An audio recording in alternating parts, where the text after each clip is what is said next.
2025 was really the year where some of the, to brand it as one umbrella theme, I would call it execution gaps. They became impossible to ignore. So what I mean with execution gaps is that we repeatedly heard talks about AI. Sustainability was one as well, a big theme of the discussions across the service community and the verticals this year. Servitization, so basically making money on and recurring revenues of your service value proposition, and the customer centricity aspect of things. And I think the customer centricity one is still a little bit hard to grasp, but I really see how we're moving our focus in terms of our commercial value proposition more around the value we deliver to the customer. So I would say the buzzwords definitely in AI, servitization, sustainability, customer centricity, but also if we take on the most frequently used sort of challenges, fragmentation, organizational misalignment, and the lack of ownership between different functions when you try to drive transformation.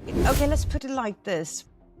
Let's call it slogans of 2026. I think they will be the overarching themes that will come across. What we will see when it comes to technology is clarity over scale. So people will start small and scale up. I think we're forced into some kind of technology adoption, especially when it comes to AI. And I think every organization now has to sort of figure out how to use it. It's not so much if to use it, it's actually how to use it. The other big shift, and it goes into the customer expectations that I mentioned earlier, is that service is really a strategic growth lever. It is. And it has become important, more and more important for companies to embrace their service sides, even traditional production companies. As the customer landscape is changing and we associate the quality of a brand with the service we're getting, the importance of service will actually also rise. So I'm thinking that this is less about uptime in 2026 and more about lifetime value of the actual total end-to-end from production to service lifecycle. So your customer lifetime value.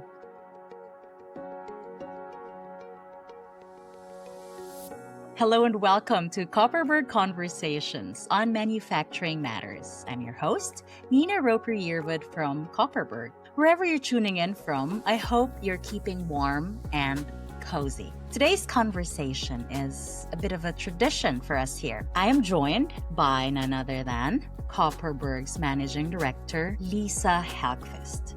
So we do this to close out 2025. We want to pause and reflect and look back at the themes that shaped aftermarket and service this year, and to think about what leaders should be paying attention to as they plan for 2026. Hello, Lisa. Hi, Nina. Thank you for having me back. I think it's been a year. Yes, we always love to close the year with you, reflecting on the key themes that you've observed with the community. So, yeah. Lisa, you've been at the center of so many of these discussions over the past year. You've hosted Power of 50 events across Europe, as well as numerous webinars and community sessions. You've been in continuous dialogue with leaders navigating change in real time. You've been closely involved in the evolution of aftermarket and service for well over a decade. After earning it's 15 years. Sorry. Wow, 50, approaching 2 decades then. I mean, it's just crazy. Yeah. Let's keep that on the down low so no one can guess my age. But yeah, absolutely. They can never tell. After earning your MBA from Stockholm University and co-founding Copperberg in 2012, you've helped build a global manufacturing community around these topics.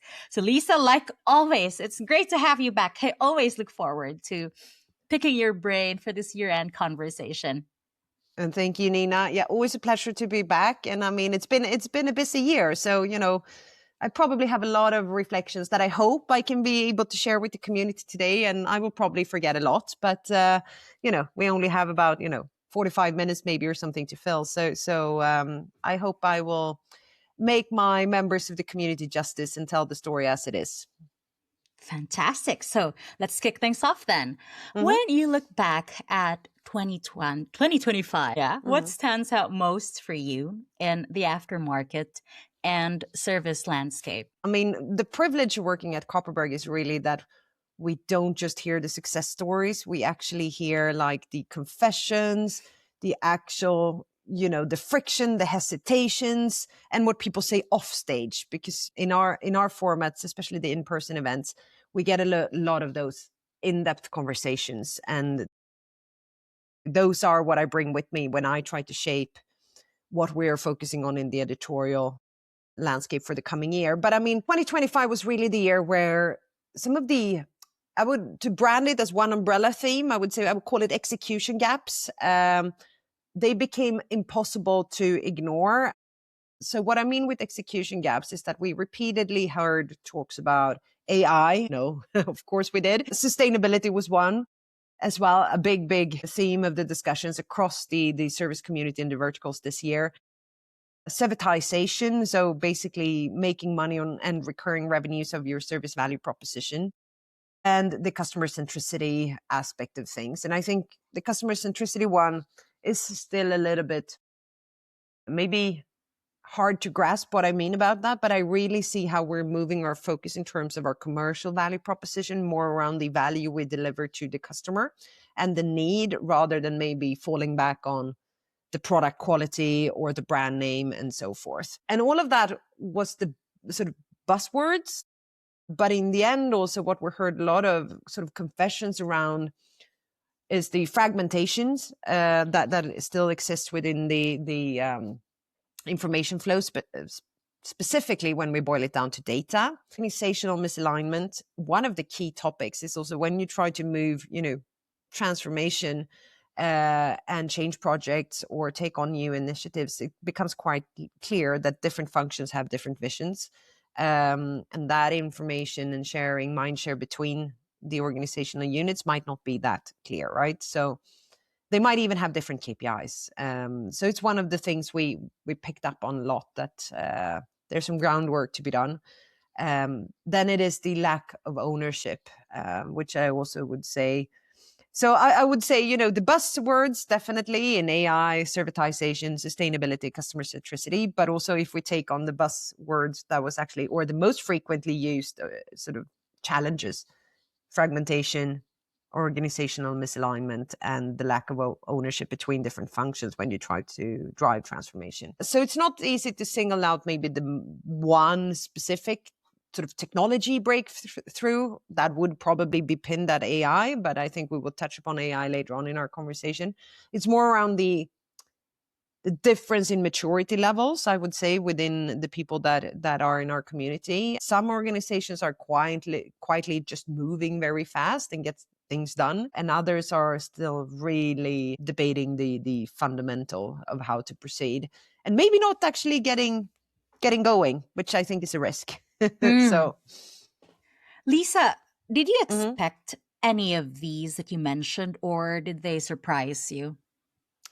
I would say no. The technology around, or like the discussion around AI, wasn't surprising. We've heard it for many years now, so it always takes a few years for these type of technology discussions. Based on my experience, having other technologies being discussed, everything from big data like 15 years ago or something like that.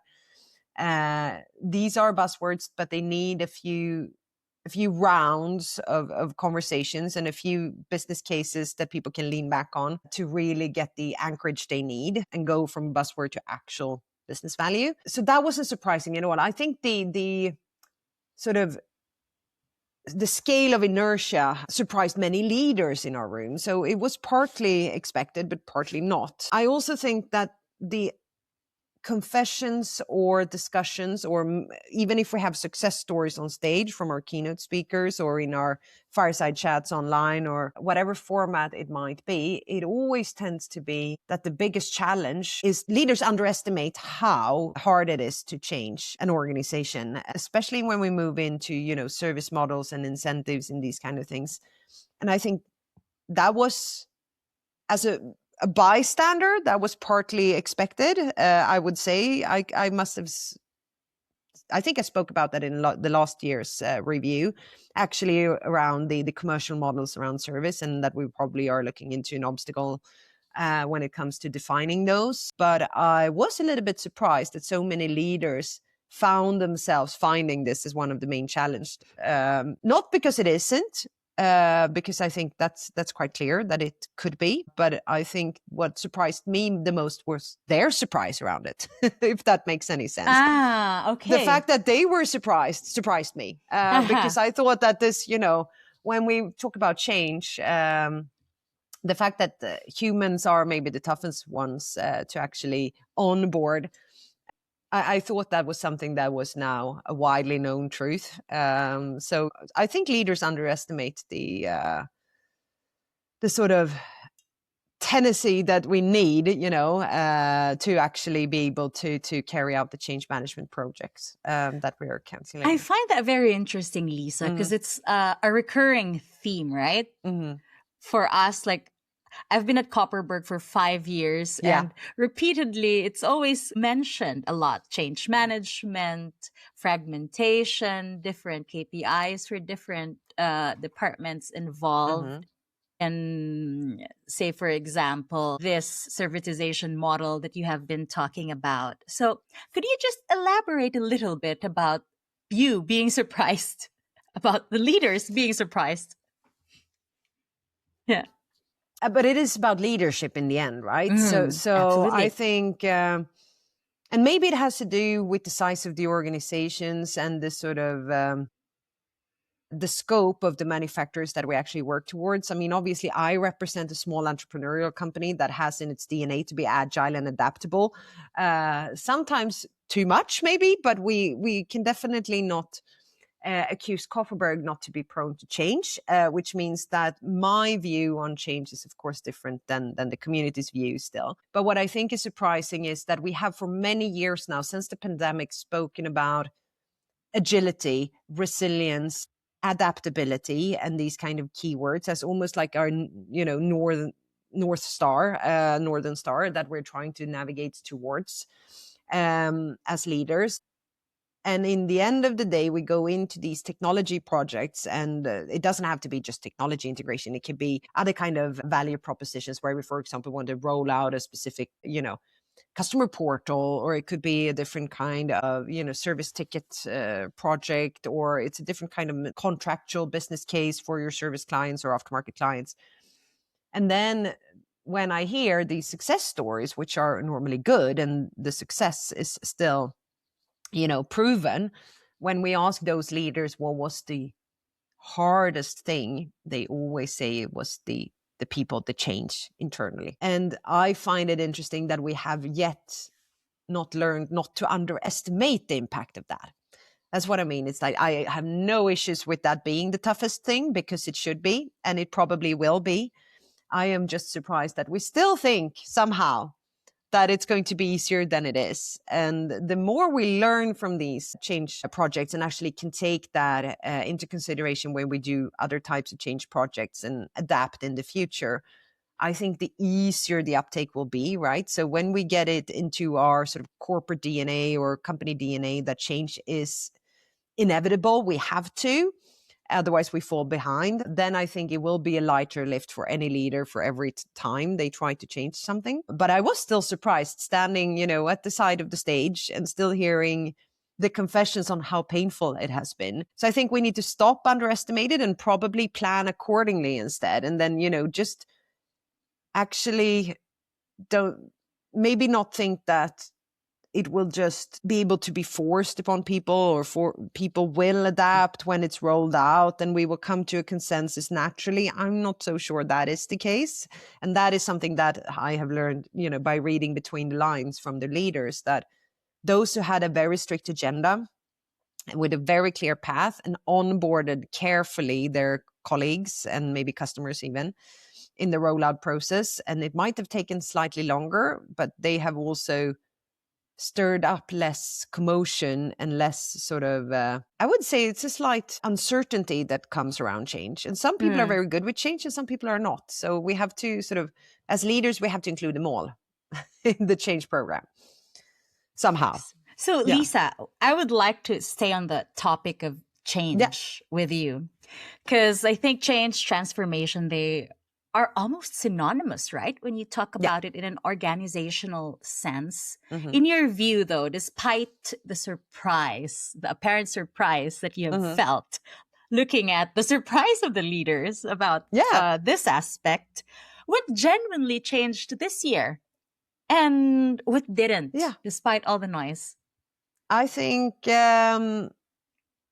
strategy-wise, if I'm going to pick something that was more, in the narrative that stood out more from the leaders in different interviews, etc., is that we have moved the conversation to call it maybe less evangelistic, if you may, but moved it from why to how, which I think is a quite interesting aspect. We are getting into a more tangible action plan when we discuss these strategies, which I think is necessary. I also think that we have started asking ourselves, and how do we measure that? Hard KPIs, measuring ROI, core metrics have been more important than ever, I think.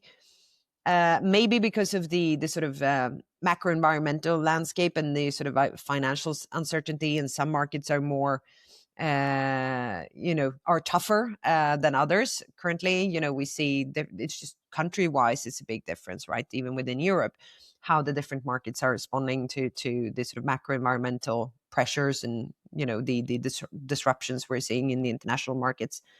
But I think that's also where financial instruments comes into place, right? You have to be able to prove what you're doing. You have to be able to prove and justify potential investments or expansion plans, or sometimes even, be able to just justify your mere existence if there is talks about cutting down or, these kind of things. So I feel that we've become more tangible, and maybe also the data setting, which actually allows us to measure things in greater detail, is also something that's feeding this narrative. From a topical perspective, I would say something that changed is definitely this sustainability aspect that we started rolling out our event last year, but I've heard it, as a buzzword for many, many years, but it has been very sort of top of the agenda, not so tangible for the service or aftermarket organizations.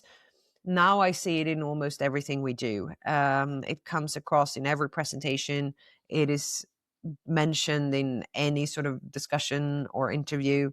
So it's really something that has simmered down through the sort of top corporate agenda and is now reaching the aftermarket and service crowd. And maybe it's a regulatory landscape pressure. Maybe it's the customers that are under these pressures. Whatever is the hen and the egg is not really, important. The fact is that it's here, and it seems to be here to stay. Then it is the AI discussion. As I said, last year I felt it was all over, but with very little structure. Everyone was talking about it, but there was so big gaps in the understanding of what it actually meant. It was almost like talking about the internet, it felt like that's a thing, but, we also have to be more specific. Now I think I see that the conversation has changed, and leaders in our community are really asking for, okay, that's great.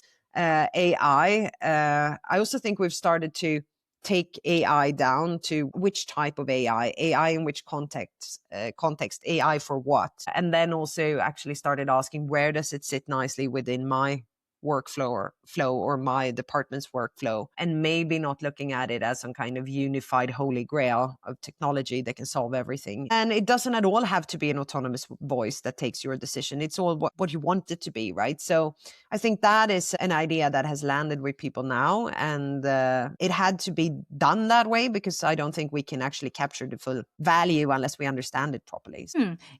I always find it interesting how you describe it as like sustainability skimming the surface before, and now it has kind of seeped into the core of the operations. This brings to mind a conversation I had with one of our community members. She's in pricing, but they're also talking about sustainability, and it's a big topic as well for them, how they can incorporate it in value strategy and value discussions that they have with their customers. So, Lisa, I want to bring you now to the aspect of leadership. You've touched upon this very broadly earlier, but I want you to just think a little bit about how aftermarket and service leaders are underestimating either the risk or the opportunity that is in front of them? I think this is a general leadership question. It maybe not just only to aftermarket and service, but the reason why I, of course, read it from this is my community. This is who I get the most input from. But I think with the advancements that are rapidly happening, and we can boil it down to a few. Then obviously, one is of course the let's say the customer landscape is shifting. We have a new kind of customer pool that we are serving the equipment of, and that is a younger generation of customers, and whether we like it or not, they will get younger and younger. So they have different expectations on equipment and machinery and so forth. They might also associate the brand value very tightly to the service that they receive, or the software, for example, that they are actually using, because that is obviously the prolonged value of the hardware. Just to think about the iPhone, right? I always use this analogy when I'm on stage, but here we have the people that, even my generation, we're almost born into the iPhone generation. We're prepared to pay thousands and thousands of dollars for software. That's actually what it is. It's not the hardware itself we're paying for, it's the software, it's the iOS, it's the operating system. And this has become more and more true for a lot of the equipment manufacturers out there, right? So I think we have to understand that the customer landscape is changing, and there is also a tendency, if we look at macro trends around the world, that people are looking at owning less and less material things, right? And that is also true for companies, because that allows for scalability, risk mitigation, adaptability. Again, the more heavy assets you have that you own, the more accountable and the more you will have to move, get rid of, or whatever, if change needs to happen fast. So there is this wave. I'm not saying it's dominant yet, but it is this wave of owning less, which means that you're basically leasing or asking for the service to be accomplished without you owning the equipment. And these are all things happening at the same time. The technology advancements that we actually were forced into they were already there, but we fast-tracked the adoption of them during the pandemic in terms of remote support, self-service, these kind of things.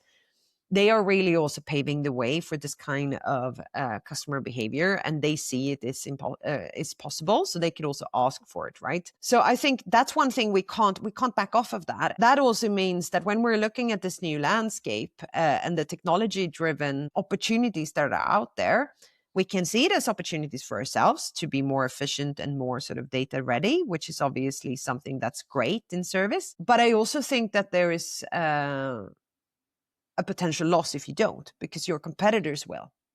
So it seems to be a universal truth right now that, the more you rely on your digital transformation and roll out more of these enabling technologies, both for your own organization and for the customers, the better off you are. But the cost of waiting right now, I see as the biggest risk. What I mean by that is 3 things have come to mind over the year. Is that I see leaders that are waiting for the perfect platform. So they're not necessarily looking at what is it that we want to accomplish. So for example, let's say we want to make life easier for our customers because of the way they currently are submitting their service tickets, for example. They are asking for the platform itself, right? And I think we have to understand what is the issue that the platform is going to, solve, and then get as close as possible.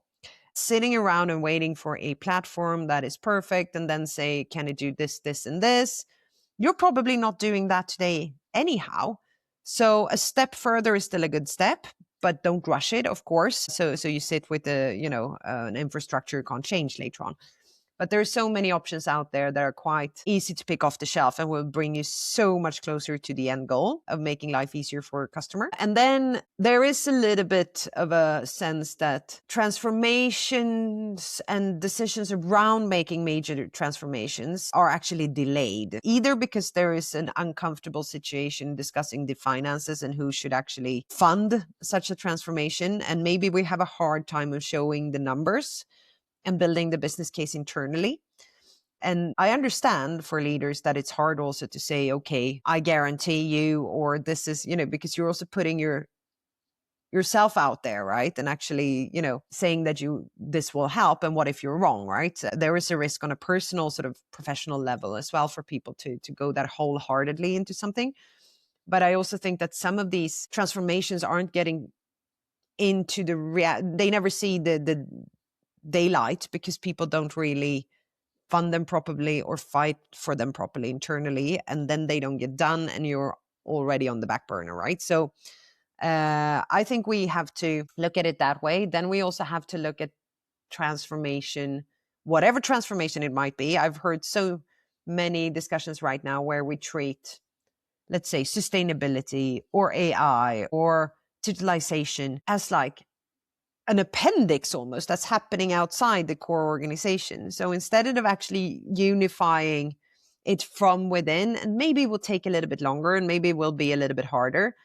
But if it is some kind of add-on or afterthought, and then like we're doing it over here and then proof of concept, I think we will have a hard time then connecting to the core of the organization later on. It's something they do over there while we get on with business as usual. Then that cultural transformation never really gets injected into the core organization. But it's hard. There's no real, we also say that change should come from proving the concept from the beginning as well. So, it's probably good to have some kind of sandbox project to do it within, but maybe try with your core resources to get the narrative going around from the beginning.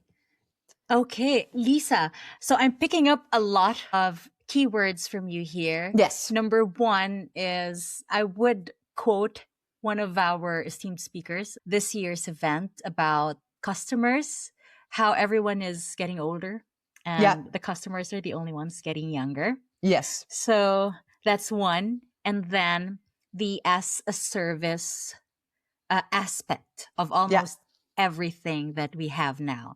So those are the two things that I'm picking up from you here. Mm-hmm. And so now the third aspect that I want and to ask you, and this is the question, is for leaders who are maybe almost too cautious to take a step forward, what would you advise them to do? Like, how would you cheer them on? I think it's important to understand, this is my take and maybe my personal preference as a leader, but it is that the real risk is in inaction. And we have the saying in Copperberg as well, that doing nothing can be an active decision.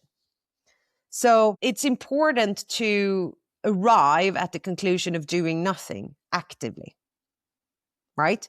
The scary part is when inaction is just a knock-on effect. So let's say we are aiming to do something and we're aiming to transform something, but it's taking too long, it's dragging out, we don't have the right ambassadors and so forth. So it's getting just pushed forward all the time and just say, we'll deal with that in January, we will deal with that then. But we know it's kind of the right things to do, but it's such a maybe time consumer or something that we don't really act on it now, but it could be a liability or a risk in the future, right? So I think the real risk here is in action. If we sit down as a management team and decide that this is not the way forward, we are not going to do this, then at least there is probably a true discussion around what we would do instead. So that's an active decision. So doing nothing is also an active decision, but it has to be an actual taken decision. I think inaction is the real scary part here. I would actually just look at leaders and tell them, what is stopping you from doing it now? What's holding you back? Because competitors aren't necessarily better, but they might learn faster and they might be on it faster. Sometimes we have to ask ourselves, if we know exactly what it is we do, act immediately. We just have to get started. Then whatever that is, it could be a small step, but every step in the right direction is a step forward. So try to get started, and maybe do not reinvent the wheel. Maybe do not build a space rocket. Maybe do not, but start with something small that is leading you towards the right sort of transformation. Maybe break it down in smaller milestones and just see, where can we be in a few weeks from now or a few months from now? And that's the thing with also assessing risk in a project, is that sometimes when you break it down to milestones, you realize that milestone A is something we will benefit from nevertheless. It could be just cleaning up your data.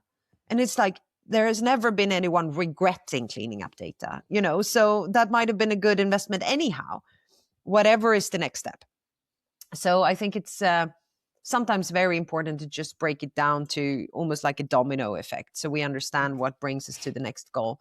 Then it might be easier to actually reach or getting started, because it doesn't seem like the Mount Everest to climb. It's just a hill. We can all do a hill. That's fine. And we can probably see the next steps when we get over that little hill to see where's the landscape now, and then navigate from there. That would be the thing I would recommend leaders to do. Don't overthink it in that aspect, because your strategy may or may not also change during the time you develop this project. So yeah. Lisa, you're very pragmatic, I think, Yes. in the way that you approach change and the steps needed to be taken to get somewhere. Always, little steps into the right direction. Don't delay what you can do today, essentially. Plan and focus on that. And so we get a chance. I always feel excited when it's the end of the year, because we kind of figuratively flip over a new chapter and it's always a clean slate that we could, start writing the next chapter for us. And it comes with a bit of a sense of empowerment and, your own agency to really act on something. So when you look ahead to 2026, and I will keep this question open for you, what signals are you paying the closest attention to? It's a really, really hard question. I must confess that. Some are, when we say 2026, there are some things that I think are on the tipping point and will start evolving like into the future we will be, a part of. AI is one of them. I think we're on this sort of brink now of actually being fully adapting it into our everyday workflows, and there will be revolutionary things happening in the industry landscape around AI. There's so much to talk about there, but I really think that the greater impact of AI, it's not just positive, of course. I mean, there are other things going into this equation as well. Of course, that AI is so more efficient than certain things on certain aspects, right? So we will change some of the job descriptions out there. There will be, some positions that are more of the admin character or whatever that will become redundant. There is definitely an effect of AI, but if you see any change also as almost like a balance act, you have two sides. I think the impact of AI in one sense is probably going to be mitigated, but something on the other end might not necessarily be this extreme tipping point that people are talking about where everyone will be replaced. We, on the other hand, will find the places and the aspects where the humans in the loop will become even more important. So we might actually create more of those type of jobs and positions and tasks because it's might be necessary with the volumes of data that we consume, right? That we actually have some kind of emotional aspect into the decision making that AI, as of yet, is not really qualified to do yet. So that's one of the things. It's AI, of course. Then it's impossible to move into 2026 without taking, the macro environmental landscape into consideration. The tariffs obviously created a lot of turmoil during 2025. We'll see where we will end up in 2026. I think the biggest dust around, the uncertainty that brought in more than anything has settled, but it's still reality for a lot of organizations that they now have to find alternative ways, or they have to sort of take into consideration that extra cost when they budget for margins and when they look into different markets. It is also going to impact the manufacturers that are based in the US and the amount of materials and components and etc. that they source from Europe. So this is definitely it's shifting the market dynamics. We might see an enhanced demand towards the Asian markets because US is too expensive for some, or for the US, this shifts, right? So if we are taking one of the big continents out of the equation in any of these trade agreements or how the supply chains are set up, we might source for them elsewhere, which is actually shifting maybe the potential of sourcing into other countries, right? So this is something that becomes interesting, and We can see that the Asian market might, for example, target Europe in a different way now because of the fact that it's very expensive for them to target US. So, here we go. There's some commotions that might stir things up. And that's something we really don't know. But I think what we've learned over the last couple of years is that we have to really build on the data we have and do our sort of best guess scenario analysis on this. It's very hard when it is these kind of turmoils, and we don't know about the Ukraine war, the Israeli-Palestine crisis, but it is impacting our supply chains. It's impacting the ability to source raw materials, which is by default also impacting the way we build our equipment and serviceability in these regions and markets.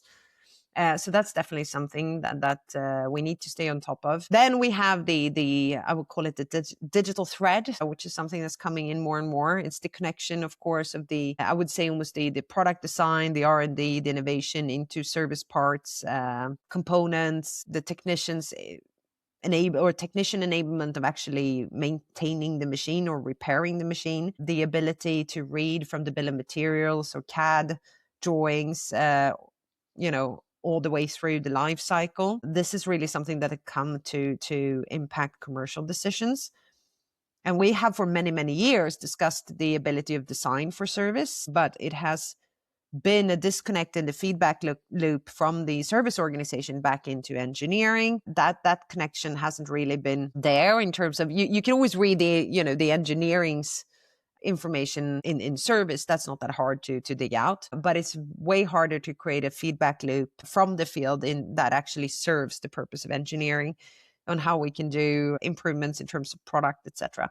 I think this will be way more critical when we go into uptime or performance-based or outcome-based contracts. But because, of course, if we are now accountable for a certain percentage of uptime, the feedback loop from the field will be critical when it comes to improving or redoing certain upgrades of certain equipment, right? So that's one of the things that's really big. Then, of course, self-service is a market trend. We see it. It's a way of actually also bridging the gap on the missing talent we have in field service, is to actually train our customers and support them remotely and allow them to do certain things on their own. So either through remote support, remote diagnostics and so forth, but it's really a way of bridging that gap because we do not have enough talent coming our way. And this is it is a big risk. So we will see how we potentially manage to move in the right direction in 2026 on that. Yeah, Lisa, earlier, what really caught me was how you described in a nutshell the conversations that you've had this year. Sure. As you have observed them in our both digital and physical platforms, the evolution of the conversation from why to how. So that was 2025 for you. And so if you were going to look into your crystal ball with your over almost 20 years of experience of just being in the front row of change, what sort of confessions, stories, or content are you expecting to hear from leaders? Oh yeah, I think, okay, let's put it like this. What I think will be let's call it slogans of 2026, because I'm not sure how much I will hear of them, but I think that from individuals, but I think they will be the overarching themes that will come across. I think what we will see when it comes to technology is clarity over scale. So people will start small and scale up. I think we're forced into some kind of technology adoption, especially when it comes to AI. And I think every organization now has to sort of figure out how to use it. It's not so much if to use it, it's actually how to use it. So I think clarity before scale is one of them. As I said, proof of concept or sandbox it, do however you want, but get started. I think it's also going to be more and more about the discussions around the data we already have. So I always challenge this nowadays because the biggest objection I hear around AI is that, but we don't have the data in place. That is true. I mean, I don't mean to diminish the fact that it's hard to structure data in a way in some systems for AI to read it correctly from it, etc. So I'm not trying to diminish the importance of that. But I also would like to challenge it on a different level and say, but the decisions you're currently making are made on the data you have today. So AI will operate on that same data. So it's all about how you use AI, and if you're making decisions on poor data today, AI will also make decisions on poor data today, just a little bit faster. So it's something I want people to keep in mind, is that is what AI actually is. Then it's up to you to decide to allow it to be autonomous or a decision maker, or if you want a human in the loop. And I think that's more the question we need to have is, where does AI fit into our data structure and the way we have it in place? And how can we build a data structure that feeds into the enablement we want by AI, right? So I think the other big shift, and it goes into the customer expectations that I mentioned earlier, is that service is really a strategic growth lever. It is. And it has become important, more and more important for companies to embrace their service sides, even traditional production companies. We saw that. We had a gentleman at the Aftermarket business platform earlier this year that also, shared with the audience, because he works with venture capitalists, etc., do service transformations in OEMs. And he said, that every service dollar is valued at 3 times a production dollar. So any company that has more service or can increase their service portion becomes more valuable. Not necessarily, it doesn't really matter unless you're trying to sell the company, but it's just an interesting way on how service is valued. And still, we don't really have that seat at the table. But I do believe that as the customer landscape is changing and we associate the quality of a brand with the service we're getting, the importance of service will actually also rise. So I'm thinking that this is less about uptime in 2026 and more about lifetime value of the actual total end-to-end from production to service lifecycle. So your customer lifetime value. Those are the ones that I'm probably going to highlight. And I really think that they will be the talk of the town. I think we will see less of big transformations with no owners. I hope so.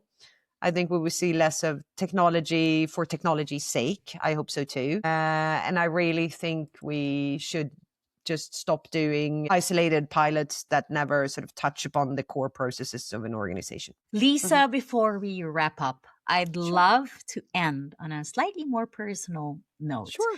So, like we mentioned earlier, you have welcomed more than 1,000 of community members that we have, both from our digital and physical platforms. So, over the course of all of this, what's one moment or conversation that stayed with you longer than you think or longer than you expected? It's very, very hard to define a moment, because I think Copperberg to me is it's like my baby, but it's also like a movement, right? But I started noticing the impact we're making on people when I started getting personal calls on my cell phone with people in the community asking direct and sincere questions. And also, most oftenly, maybe because it's been one of those years, a lot of transformation, organizational changes, asking me to introduce them to someone else in the service community because they're now looking for a new job or something like that.